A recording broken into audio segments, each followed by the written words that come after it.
Peter Schiff is CEO at Euro Pacific Capital, which has about $1.9 billion of assets under management, AUM, as of the middle of this month. He joins us live out of Connecticut.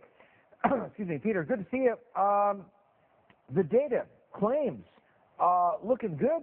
What do you make of this? I mean, this recovery we're seeing in the U.S., are you buying it? No, I mean, it's only looking good if you're looking through those rose-colored glasses that are, fogged up with Fed stimulus. It's not a real recovery. We didn't even have a real recession yet because the government didn't let the market finish the process of correcting all the imbalances.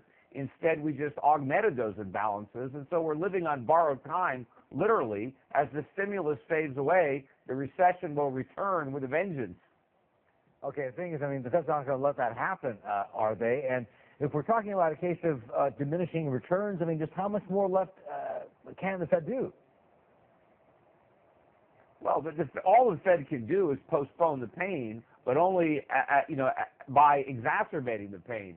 But eventually the Fed can't do it anymore because the bottom will drop out of the dollar.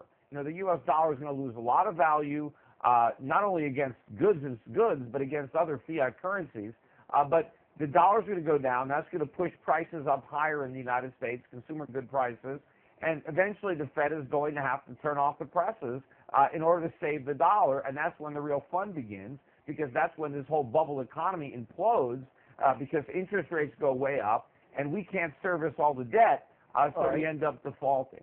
So what are policymakers going to do if the Fed's going to be forced, do you think, to turn off the printing presses? Then what?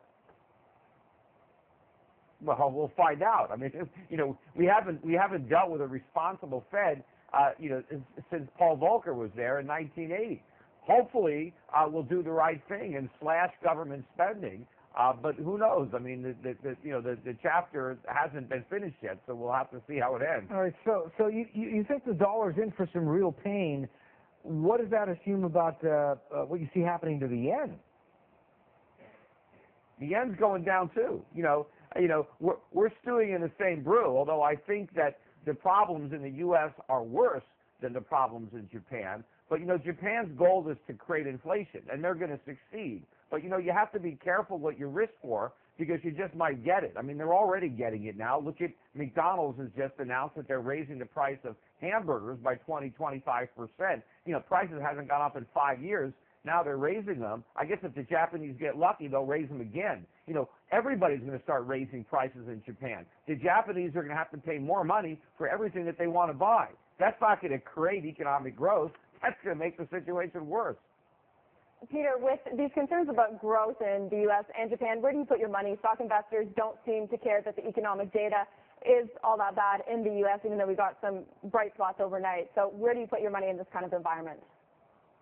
Well, we actually have some Japanese stocks, although we've lightened up a little bit recently, because they have had a pretty good run, even when you take the currency effects out of it. But, we're investing more in other parts of Asia than Japan. I think that there's a lot of problems brewing based on what Japan has done. Remember, they have a lot of debt, and when interest rates rise, when the Japanese are paying 2 or 3% interest on those government bonds, and you're talking about, how much debt they have, this is a huge disaster.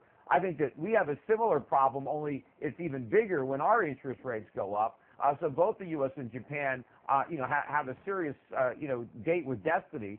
But, I'm avoiding, in general, the countries, and I'm investing in currencies and in stocks in other parts of the world that are not making these monetary mistakes.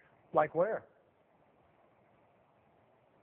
Well, look at China. Look at the Hong Kong market or the Singapore market. I think there's much better in places to invest in Asia than in Japan. As I said, even though we have some of the Japanese exports. They've been doing terribly, though. The Hong Kong and Chinese markets have been doing awful this year. Well, that's where you get good valuation. I mean, if you're a long-term investor, you've got to look at valuations, and you've got to try to think about what the future is going to look like. Are those markets always going to be doing poorly, or might they be doing much better in the future? Excuse me? Is the rally overdone in the U.S. then? Are you taking money out? Are you taking money out of U.S. stocks and putting them to work in emerging markets like China? We don't have a lot of money invested in U.S. stocks. We do have some. I mean, I'd rather own U.S. stocks than U.S. currency or U.S.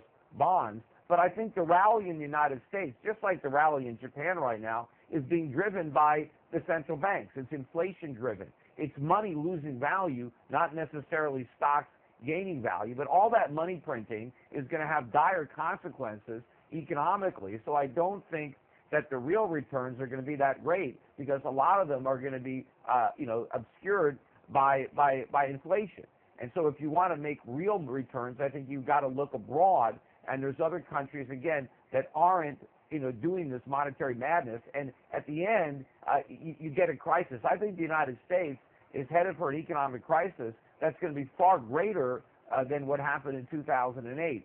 So in real terms, that's not a good market for equities, although it's going to be even worse for bonds. Yeah, it sounds like you think Abenomics isn't going to work either. It's going to be interesting to listen to the BOJ and see what they have to say about inflation later this